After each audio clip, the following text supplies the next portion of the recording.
What's going on, guys? Here, Dolan's going on. Thank you for coming to the video today. As we talk about the scariest stories ever told about Craigslist. Here we go. So it was the summer of 2012, and this one kid who wanted a new car. Currently got a car from his grandpa, but he wanted a new car. And then he went on Craigslist and found this blue car, this nice little neat blue car. Not this one. This is just a photo of a blue car that I wanted to put in the video. So he actually goes. He emails the guy, and they talk about the numbers, and then they talk about where to meet. And this guy wanted to meet at his house, the kid's house, and that was not okay with him. So he asked to meet at the guy's house. And then he finally agreed to go to this guy's house. So he drives his old car to the house. Pulling up to the house, he noticed that it was the only house in a mile from all the other houses, and it looked creepy, broken down, didn't look like anybody lived in it, and he was feeling a little uneasy. At that point, guys, he sits in his car, not knowing if he really wants to approach this house.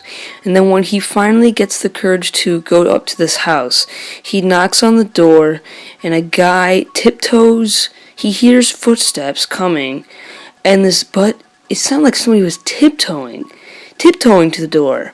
And it was after he's been knocking for a while, this guy started tiptoeing to the door.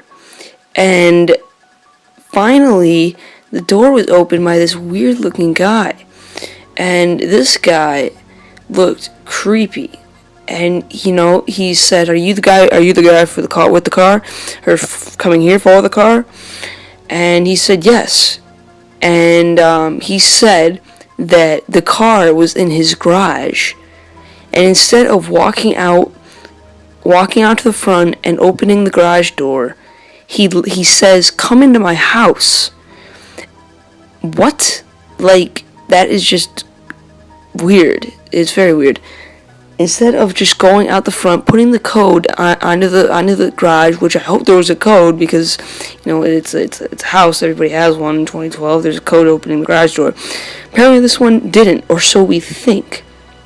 So he leads him into the house and closes the door behind him. The kid didn't close the door. The guy actually looked behind him and closed the door for him. And it was pitch black inside. And he leads him to the garage. And he starts to get very uneasy quick. Nothing seems right. But all he can think about is that there's going to be a nice car waiting right there. He's going to get in a car, and he's going to leave happy. So they open up the garage door to the garage from inside. And there's no car.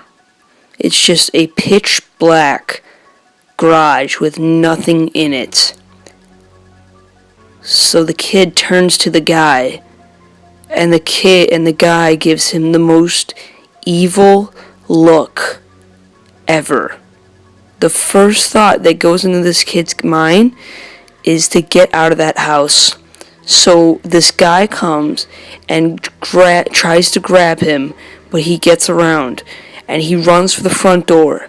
And then out of nowhere, another guy comes, jumps in front of the door, and blocks him from that exit. They start approaching him.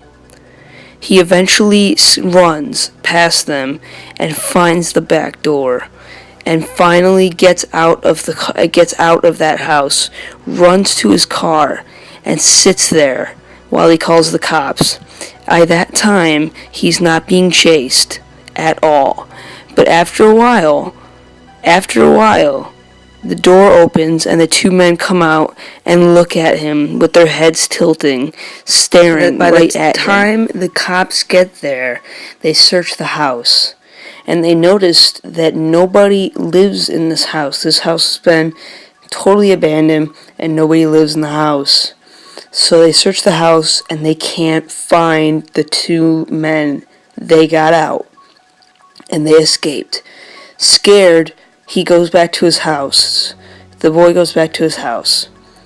Scared out of his mind, he closes the door, locks the door, locks the windows, shields the windows up with black blankets, and goes to bed.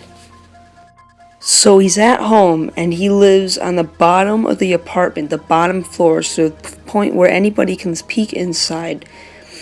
So he's sleeping and he hears the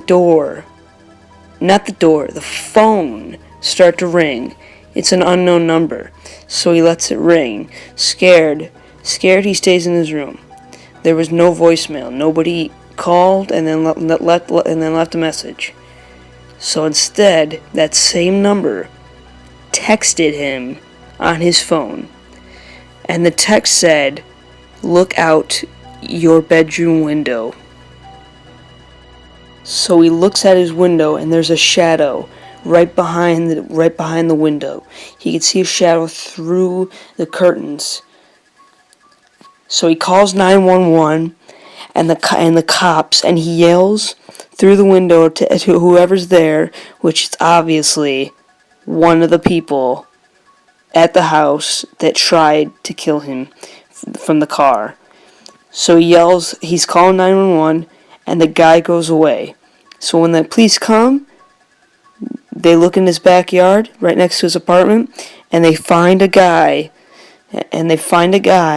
sitting in a bush with a loaded gun and a knife. So he got arrested, and they found out that this was the same guy from the house where he was selling the car.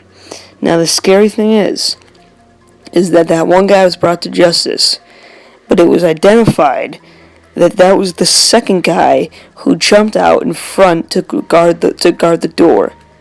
The first guy, the scariest guy, was still on the loose.